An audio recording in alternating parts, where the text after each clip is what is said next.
नमस्कार, आप सभी का स्वागत है कार्यक्रम हमारा स्वास्थ्य में। मैं हूं प्रीति। कई बार हम अपने घर में, समाज में, आसपास, पड़ोस में ये देखते हैं कि कई ऐसे लोग होते हैं जिनको सही इलाज, सही सहयोग की बेहद ज़रूरी होती है। ऐसे लोग समाज की मुख्य धारा से केवल इसलिए कट जाते हैं क्योंकि उनमें जो रोग होते हैं वो रोग की सही पहचान या तो नहीं कर पाते हैं या फिर हम उनका सही सहयोग ही नहीं दे पाते हैं। मैं बात कर रही हूँ मानसिक रोग की। आज के इस अंक में हम बात करेंगे क्योंकि एक बहुत गंभीर समस्या है मानसिक रोग। तो मानसिक रोग क्या है, उसके उचित इलाज क्या है, इस विषय पर विशेष जानकारी देने के लिए आज हमारे साथ स्टूडियो में बेहद खास मेहमान आई हैं, डॉक्टर नुपुर निहारिका। आइए हम उनका स्वागत करते हैं और जानते हैं मानसिक रोग और उसके इलाज के बारे में। मैं आपका बहुत बहुत स्वागत है हमारे कार्यक्रम में। धन्यवाद जी। हम देखते हैं कि बहुत पहले कहा जाता था कि ये एक लाइलाज बीमारी जैसी है। क्या है, अगर मैं मानसिक रोग की बात करूं, मेडिकली टर्म में मानसिक रोग है क्या? सबसे पहले मैं यह बताना चाहूँगी कि मानसिक स्वास्थ्य क्या है। तो WHO के डिफिनीशन के हिसाब से पहले मैं हेल्थ को डिफाइन करना चाहूँगी कि health is complete physical, mental and social wellbeing. हाँ, सो हेल्थ का मतलब ही है कि फिजिकल और मेंटल हेल्थ दोनों।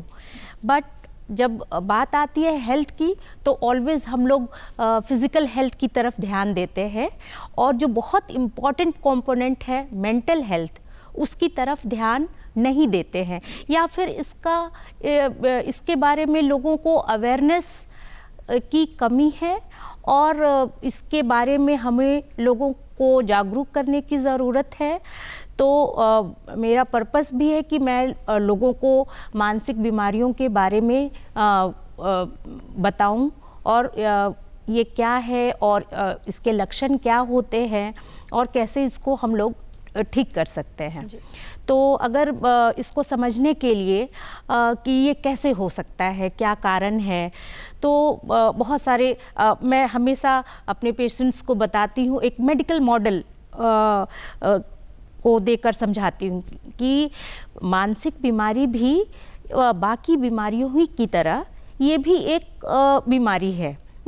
लोग समझते हैं कि मानसिक बीमार होना मीन्स कमज़ोर होना।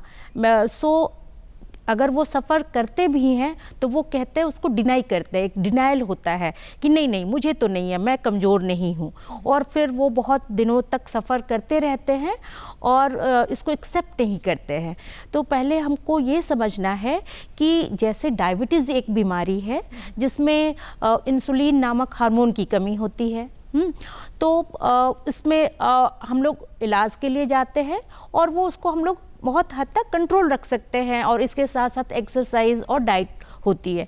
ठीक उसी तरह से ये जो मानसिक बीमारियां होती हैं, वो हम लोग के ब्रेन में कुछ खास तरह की केमिकल्स, हाँ, जो कि हम लोग के ब्लड में नहीं मिलता, वो हम लोग के ब्रेन में मिलता है। तो जैसे serotonin, dopamine, noradrenaline, acetylcholine. So ये बहुत तरह के अलग अलग तरह के रसायन हैं जो कि जिसकी कमी से या अधिकता से, मतलब हम लोग कह सकते हैं इम्बैलेंस। सो इम्बैलेंस से इस तरह की परेशानी होती है। पर इसको समझने, क्योंकि इसके लिए कोई टेस्ट नहीं है तो हम लोग पेशेंट्स को नहीं शो कर सकते हैं। टेस्ट है, अगर आप बहुत CSF की आप टेस्ट करें, जो कि एक प्रोसीजर, पेनफुल प्रोसीजर है जिसके लिए हम लोग नहीं जाना चाहते हैं, तो आप वैसे फाइंड आउट नहीं कर सकते हैं। क्योंकि अगेन मैं दूसरी और एक चीज़ का एग्जांपल देकर समझाना चाहूँगी कि बेसिकली मानसिक बीमारी क्या है। तो जैसे हम लोग सब लोग मोबाइल, लैपटॉप, कंप्यूटर यूज़ करते हैं। तो कंप्यूटर या मोबाइल, इसके दो हिस्से हैं, hardware and software. So basically hardware क्या है, वो उसके पार्ट पुर्जे हैं, हाँ, उसके स्क्रीन, उसका बैटरी, और जो उसके सॉफ्टवेयर है जिसको हम लोग छू नहीं सकते, देख नहीं सकते, लेकिन विदाउट सॉफ्टवेयर वो मोबाइल या कंप्यूटर वो जस्ट एक लोहे का डब्बा है, मतलब उसको हम लोग उसके बगैर नहीं काम कर सकते। ठीक उसी तरह से ये जो हमारा ब्रेन है, तो ये ब्रेन का ब्रेन का भी हार्डवेयर है एंड सॉफ्टवेयर है, समझाने के लिए मैं बता रही हूँ। तो जो हार्डवेयर है जिसमें फ्रंटल लोब है, ये पैराइटल लोब है, इधर पीछे ऑक्सीपिटल लोब है, देन टेम्पोरल लोब है, और ब्लड वेसल्स है या ट्यूमर है या कोई एब्सेस है, तो ये जो है हार्डवेयर की गड़बड़ियाँ हैं। लेकिन जो सॉफ्टवेयर है जिसको कि हम लोग छू नहीं सकते, जिसको हम लोग देख नहीं सकते, वो है हमारा मन, हमारी सोच, हमारी भावना, हमारा इमोशन, जिसको आप हम लोगों के पास कोई मेजरमेंट की कोई किसी तरह का कोई मशीन नहीं है जिससे हम लोग अपना भावना को मेज़र कर सकें। सो हम लोग न्यूरो साइकेट्रिस्ट हम लोग डील करते हैं सॉफ्टवेयर से, मीन्स मन से, मीन्स माइंड से। So this is the basic difference between neurologist and psychiatrist. तो जैसे बहुत बार होता है कि जैसे मन बीमार होता है उसका असर शरीर पे पड़ता है, और जब शरीर बीमार होता है उसका असर मन पे, और मन बीमार है तो उसका असर शरीर पे पड़ता है। तो एक माइंड बॉडी रिलेशनशिप है, तो हम लोग दोनों को अकेले अलग अलग नहीं कर सकते। हाँ, ये दोनों का एक दूसरे पर असर पड़ता है, मन का शरीर पे, शरीर का मन पे। बिल्कुल। और कारण अगर मैं बताऊं कि कैसे होता है, कैसे है, क्यों होता है, तो जैसे मैं बताना चाहूँगी कि स्ट्रेस जनरली क्या होता है। स्ट्रेस जैसे acute stress, chronic stress. Stress basically क्या है, तो स्ट्रेस को मैं ऐसे डिफाइन करूँगी कि कोई भी अनप्लेजेंट थॉट या फिर फीलिंग, हाँ, कोई भी अप्रिय सोच या अप्रिय भाव, हाँ, जो हम लोग को अच्छा नहीं लग रहा है डे टू डे लाइफ में, कॉमन चीज़। हाँ, मैं उससे मिली और वो उसने मुझे अच्छे से रिस्पॉन्स नहीं किया और वो आपको बुरा लगा। सो it is also a kind of stress. So stress कोई, क्योंकि बहुत बार लगता है स्ट्रेस है तो अच्छा क्या है, छोटी छोटी बात को लेकर भी स्ट्रेस हो सकता है, और बहुत बार जब हमारा मन मजबूत होता है तो बड़ी बड़ी प्रॉब्लम को हम लोग इजीली टैकल कर लेते हैं। तो जब एक्यूट स्ट्रेस होता है तो हम लोग के बॉडी में क्या होता है, एड्रेनालिन की सिक्रेशन होती है। हम लोगों ने क्लास 9 में पढ़ा है कि फाइट एंड फ्लाइट रिएक्शन होता है, जो हम लोगों को बताता है कि या तो आप उस जो भी सिचुएशन है, हाँ, जो कि लाइफ थ्रेटनिंग है, उससे आप या तो लड़ो या फिर भागो। ठीक है, तो ये हुआ एक्यूट स्ट्रेस। लेकिन जब हम लोग क्रोनिक स्ट्रेस की बात करें, वैसा स्ट्रेस जिसको कि आप चाह करके भी नहीं हटा पा रहे हो, तो क्रोनिक स्ट्रेस में क्या होता है कि कॉर्टिकोस्टेरॉइड हार्मोन जो है हम लोग की बॉडी में सिक्रेशन उसका होता है। तो ये कॉर्टिकोस्टेरॉइड अगर थोड़े समय के लिए हमारी बॉडी में होता है तो वो तो बेनिफिशियल है, लेकिन जब वो लंबे समय तक कॉर्टिकोस्टेरॉइड होता है, स्टेरॉइड, आप बहुत लोग जानते हैं इसके बारे में। सो ये कॉर्टिकोस्टेरॉइड अगर बहुत दिनों तक हमारे बॉडी में ज़्यादा समय तक रह जाता है तो ये हमारे ब्रेन में HPA एक्सिस, जिसको हाइपोथैलेमस पिट्यूटरी एड्रिनल एक्सिस बोलते हैं, उसको अफेक्ट करता है। एंड वो जो है फिर हमारे ब्रेन में जो सेरोटोनिन है, जो एड्रेनालिन है, डोपामिन है और बहुत एसिटाइलकोलिन है, इनको अफेक्ट करता है। सो दैट वे जो स्ट्रेस है ये साइकेट्रिक इलनेसेस का जेनेसिस हो सकता है। इसलिए इसके प्रिवेंशन में सबसे इम्पॉर्टेंट जो है कि हम लोगों को कैसे भी स्ट्रेस से दूर रहना है। ये आपने बहुत अच्छी चीज़ बताई है कि स्ट्रेस जो है वो कहीं ना किसी रोग का कारण बन रहा है, स्पेशली आज के डेट में जब हर आदमी, हर इंसान अपने लक्ष्य के लिए या किसी चीज़ के अचीवमेंट के लिए एक जो है आपस में अपने मन और अपने शरीर से ही लड़ता है और वो स्ट्रेस में चला जाता है। मेरे ख्याल से ये चीज़ें बिल्कुल फिट बैठती है। मैं आगे ये बोलना चाहूँगी कि क्योंकि आज के दौर की मैं बात कर रही हूँ, कई बार लोग डिप्रेशन में होते हैं, किसी तरह की कोई एंग्जाइटी में रहते हैं, और ये मानसिक बीमारी यानी मेंटल हेल्थ, कंफ्यूजन होता है कि उनको क्या समस्या है। तो हमें पहचान कैसे करनी होगी कि इनको मेंटल हेल्थ है या फिर उनको किसी तरीके की बस केवल एंग्जाइटी है, डिप्रेशन के शिकार है? कैसे हम पहचानेंगे कि मेंटल हेल्थ क्या है? सो बेसिकली मेंटल हेल्थ के जो सबसे पहले चेंजेस, अगर आपके स्वभाव में जो आपका नेचुरल नेचर है, हाँ, जैसे अगर आप एक्सट्रोवर्ट हैं और आप इंट्रोवर्ट हो रहे हैं, हाँ, सो आपके फैमिली मेम्बर्स नोटिस कर रहे हैं कि आजकल क्या हो गया, ये आजकल ज़्यादा बातें नहीं कर रही है या कर रहा है, आजकल थोड़ा चुप चुप है। तो चेंज इन बिहेवियर, अगर स्वभाव में परिवर्तन हो रहा है, ठीक है, तो सिर्फ एक ये नहीं कि बिहेवियर में चेंज हुआ तो हमको साइकेट्रिस्ट के पास चले जाना है। इसके साथ साथ अगर वो और लक्षण आए, जैसे कि अगर नींद की परेशानी होती है, हाँ, नींद में भी बहुत तरह की, इसको हम लोग नींद की कमी को इंसोम्निया बोलते हैं। तो इंसोम्निया भी बहुत तरह के होते हैं, initial insomnia, middle insomnia and terminal insomnia.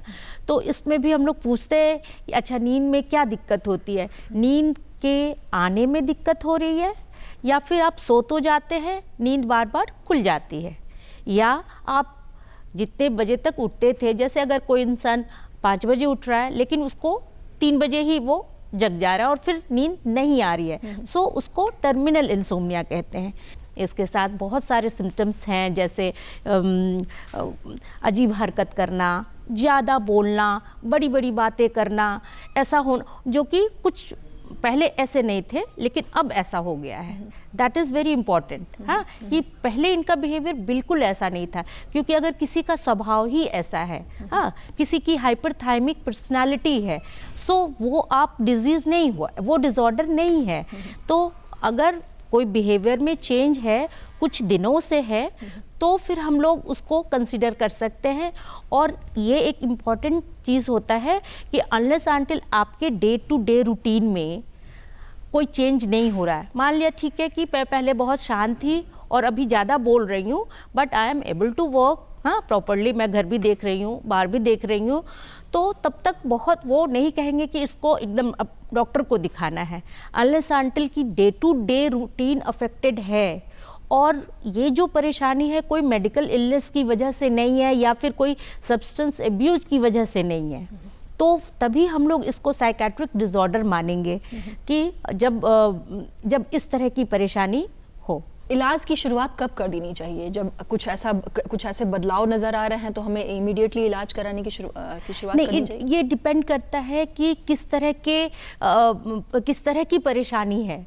अगर डिप्रेशन की बात करें तो जैसे कुछ क्राइटेरिया हैं डिप्रेशन के लिए कि डिप्रेशन में सैडनेस ऑफ मूड होना चाहिए, हाँ, एनिडोनिया होना चाहिए।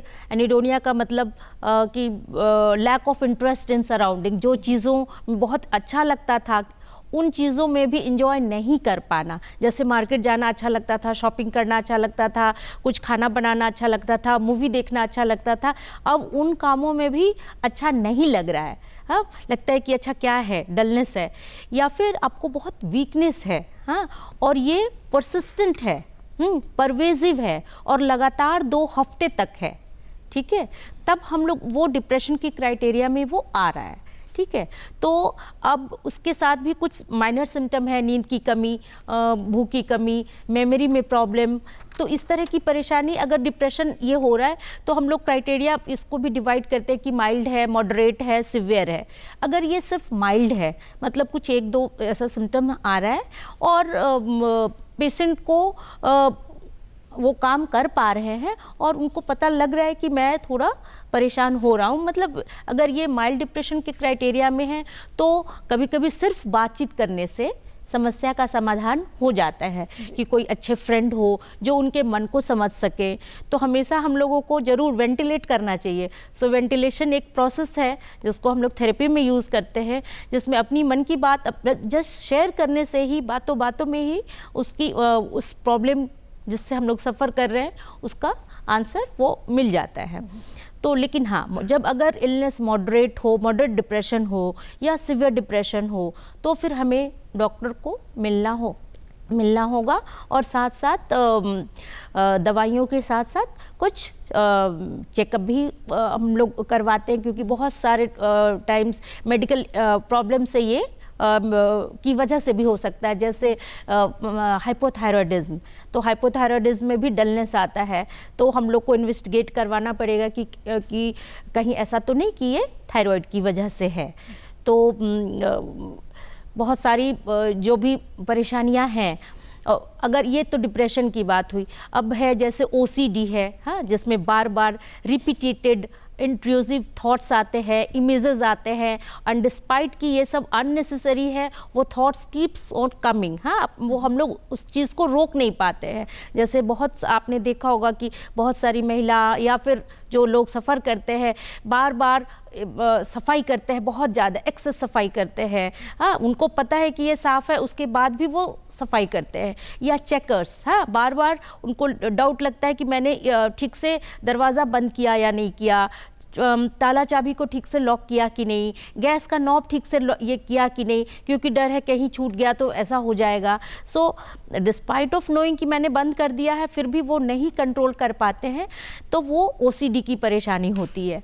फिर एक परेशानी साइकोसिस, इसमें बहुत तरह के चीज़ हैं, जैसे कि हेलुसिनेशन होना, डिल्यूज़न होना।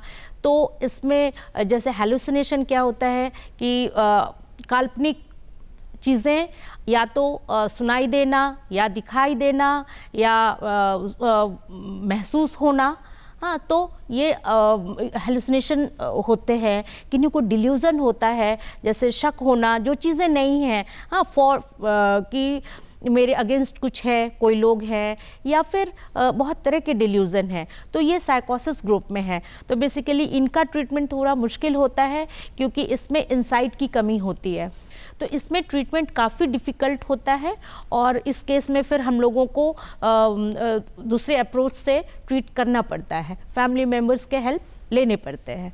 तो इट डिपेंड्स कि किस तरह के डिजीज़ है, तो फिर उसके क्या लक्षण हैं, और ट्रीटमेंट पार्ट अगेन वही अलग अलग बीमारियों के अलग अलग ट्रीटमेंट है। जैसे बच्चों में ADHD है, ऑटिज्म है, बूढ़ों में डिमेंशिया है, हाँ, तो बहुत बार मेमोरी की प्रॉब्लम, जैसे 50 ईयर ओल्ड अगर हैं, कोई मेल हैं, एंड वो आ रहे हैं कि आजकल मुझे चीज़ें याद नहीं रहती हैं, तो हम लोगों को असेस करना पड़ेगा कि क्या इनके मेमोरी सिस्टम में प्रॉब्लम है या फिर कुछ और क्या सिम्टम्स है। हाँ, सिर्फ एक सिम्टम से कोई डायग्नोसिस नहीं होती है।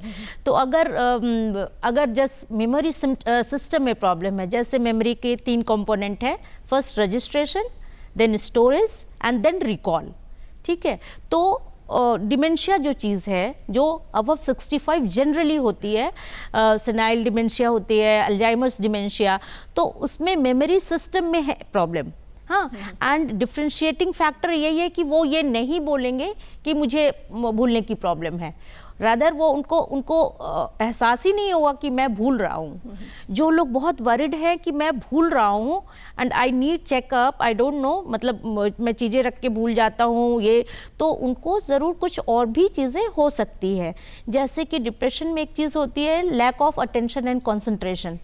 उसमें अगर हमने रजिस्ट्रेशन ही नहीं किया, क्योंकि जब माइंड कंफ्यूज है, अटेंशन कम है, और तो हमने ये चीज़ यहाँ रखी है, वो चीज़ रजिस्टर नहीं किया, तो स्टोरेज नहीं हुआ, तो फिर रिकॉल नहीं कर पाएंगे।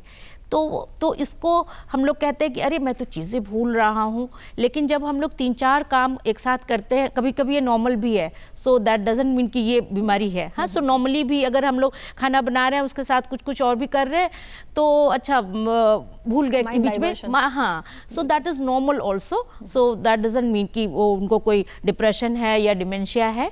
सो but we need to assess, अगर फ्रीक्वेंट हो रहा है, तो वही कह रही हूँ कि लैक ऑफ मेमोरी जो है वो डिप्रेशन में भी हो सकता है। सो it is not always dementia. Dementia अगर है तो उसमें सिर्फ लैक ऑफ मेमोरी नहीं, बल्कि अदर चीज़ें जैसे अफेजिया, हाँ, वर्ड जो लर्न या एप्रेक्सिया जो लर्न बिहेवियर है, लर्न हमको पता था कि हमको ब्रश कैसे करना है, बटन कैसे खोलना है, वो भी भूल रहे हैं, हाँ, वो ओल्ड एज में, दैट इज़ एप्रेक्सिया। हाँ, एग्नोसिया जो कि हम लोग जिनको पहचानते थे वो उनको फेस उनका भूल रहे हैं, अपना फेस भूल रहे हैं, जिसको पैरास्पग्नोसिया बोलते हैं। तो इस तरह की चीज़ें होती हैं, ये डिमेंशिया है। तो इट डिपेंड्स कि पेशेंट किस तरह के सिम्टम्स लेके आ रहे हैं और हमको किस तरह का फिर असेसमेंट चाहिए एंड देन कैसा ट्रीटमेंट करेंगे। बिल्कुल। डॉक्टर साहब, एक बहुत अच्छी चीज़ आपने ये भी बताई है कि तब हम उनका इलाज करते हैं जब सारी चीज़ें हमें रिकॉग्नाइज हो जाती है, समझ आ जाती है। तो क्या केवल ट्रीटमेंट जो है ये मेडिसिन से ठीक किया जा सकता है, या इसमें किसी तरह की कोई योग या एक्सरसाइज वगैरह भी इंक्लूडेड हैं? जैसे मैंने बताया डिप्रेशन के बारे में कि अगर माइल्ड डिप्रेशन है तो उसमें मेडिसिन की ज़रूरत नहीं है और हम लोग इसमें काउंसलिंग कर सकते हैं। बहुत बार लोगों को ये नहीं समझ में आता कि काउंसलिंग वो क्या चीज़ है। हाँ, सो ये हम लोग बातचीत जो करते हैं तो काउंसलिंग के भी स्टेप्स होते हैं। तो माइल्ड डिप्रेशन को यस हम लोग काउंसलिंग से ठीक कर सकते हैं और उसके बहुत तरह के थेरेपीज़ होते हैं, जैसे CBT कॉग्निटिव बिहेवियर थेरेपी है, कॉग्निटिव थेरेपी है, जैसे OCD के लिए हम लोग बिहेवियर थेरेपी बहुत ही इम्पॉर्टेंट है, जिसको और भी ये एक्सपोजर एंड रिस्पॉन्स प्रिवेंशन कहते हैं, ERP। So it is as effective as medicine. मतलब एक स्टडी में ऐसा देखा गया है, एक रिसर्च में, कि एक ग्रुप के लोगों को सिर्फ काउंसलिंग, सिर्फ थेरेपी दी गई, एक ग्रुप को सिर्फ मेडिसिन दी गई और तीसरे ग्रुप को मेडिसिन एंड थेरेपी दोनों चीज़ें दी गई। तो सबसे अच्छा रिस्पांस उन ग्रुप का था जिसका दोनों साथ चला, हाँ, मेडिसिन भी और थेरेपी भी। बट जब इन दोनों ग्रुप का, जिनको सिर्फ मेडिसिन और सिर्फ थेरेपी चली, तो इनका रिजल्ट भी काफ़ी ऐसा नहीं था कि जिनको मेडिसिन चला उनका बहुत ज़्यादा ही अच्छा है और जिनकी थेरेपी है उनका कम है। तो मैं इससे ये पता चलता है कि medicine as well as therapy specially in case of OCD बहुत इम्पॉर्टेंट है। इसके अलावा और भी जैसे साइकोसिस है, तो पेशेंट को साइको एजुकेट करना बहुत ज़रूरी है कि आपको क्या परेशानी है, ये क्यों हुआ, आपको दवा क्यों खानी चाहिए, क्योंकि उनको लगता है कि मैं दवा क्यों खाऊं, और चूँकि इन सब की दवाइयाँ लंबी चलती है तो उनको ये भी लगता है कि इतनी लंबी क्यों खाऊं। तो उनको बताना होगा कि हम लोग को इतने दिन की दवा क्यों देनी है, हाँ, और अगर हम जब दवा बंद करेंगे तो रिलैप्स के साइन क्या होते हैं, सिम्टम क्या होते हैं, ताकि इससे पहले कि बीमारी बहुत बढ़ जाए तुरंत वो अपने डॉक्टर से मिले। मैं एक चीज़ आपको बताना चाहूँगी और मैम से इस पर मैं सवाल भी लूँगी। मानसिक बीमारी कई बार हमारे समाज में, परिवार में वंशानुगत के रूप में भी लिया जाता है कि एक वंशानुगत है। तो हम कई बार ऐसे, सपोज अगर हम कहीं रिश्ते जोड़ने जा रहे हैं और उनके घर परिवार के बारे में हमें पता चल जाए कि उनके यहाँ कुछ किसी को था या उनके रिश्तेदार में किसी को था, तो हम वहाँ रिश्ते जोड़ने से भी कतराते हैं। ये बहुत कड़वी सच्चाई है। मैम, ये एक जो चीज़ है वंशानुगत जो है मानसिक रोग, ये कहाँ तक सही है और इसके लिए हमें क्या करना चाहिए जिससे कि बचाव हो सके? ये सही है कि मानसिक बीमारियों वंशानुगत होता है, हाँ, लेकिन मैं ये बोलूँगी कि हर बीमारी में वंशानुगत, जैसे डायबिटीज़ अगर पेरेंट्स को है तो हम लोगों को काफ़ी चांसेस बढ़ जाते हैं, क्योंकि हमारी जो पेरेंट्स से ही हम बने हैं। तो आजकल हर डिसऑर्डर में आप देखेंगी कि ये जो जेनेटिक्स का बहुत रोल है। यस, साइकेट्री में अगर मैं बोलूं तो, या मानसिक बीमारियों में मैं बोलूं तो, सिजोफ्रेनिया में अगर मैं आपको परसेंटेज करके बताऊं तो जनरल पॉपुलेशन में किसी को भी सिजोफ्रेनिया होने के 1% चांस है, ठीक है। लेकिन अगर मेरे पेरेंट्स, वन पेरेंट, हाँ, या माँ या पिता, किन्हीं को सिजोफ्रेनिया है तो मुझे डेवलप करने का चांस 10% होगा, ठीक है। लेकिन अगर दोनों पेरेंट्स, मतलब मदर और फादर, दोनों पेरेंट्स को सिजोफ्रेनिया है तो बच्चे को इसका डेवलप होने का चांस 50% है। सो यस, डेफिनेटली जेनेटिक्स का बहुत इम्पॉर्टेंट रोल है। ये वंशानुगत है, लेकिन फिर भी क्योंकि साइंस इतना डेवलप हो चुका है कि इलाज मुमकिन है, और इस तरह से हमें समाज में लोगों को अपनाना आना चाहिए। किसी भी तरीके की जो परेशानी है, खास करके जो ऐसे लोग हैं जो किसी तरीके के मनोरोग से जूझ रहे हैं, उनका सहयोग करिए, उनके साथ कदम से कदम मिला के चाहिए, ताकि वो भी समाज की जो मुख्य धारा है उससे वो जुड़ पाएँ। मैम, आपने हमारे दर्शकों को इतनी जानकारी दी है खास करके मनोरोग के बारे में, इसके लिए बहुत बहुत धन्यवाद। हमारे स्टूडियो में आप आई और इतनी अच्छी जानकारी दी है, बहुत बहुत धन्यवाद आपका। इस अंक में यहीं तक, अगले अंक में हम एक नई जानकारी के साथ फिर से उपस्थित रहेंगे। अपना और अपनों का ख्याल रखिए। इसी के साथ मुझे दीजिए इजाजत। नमस्कार।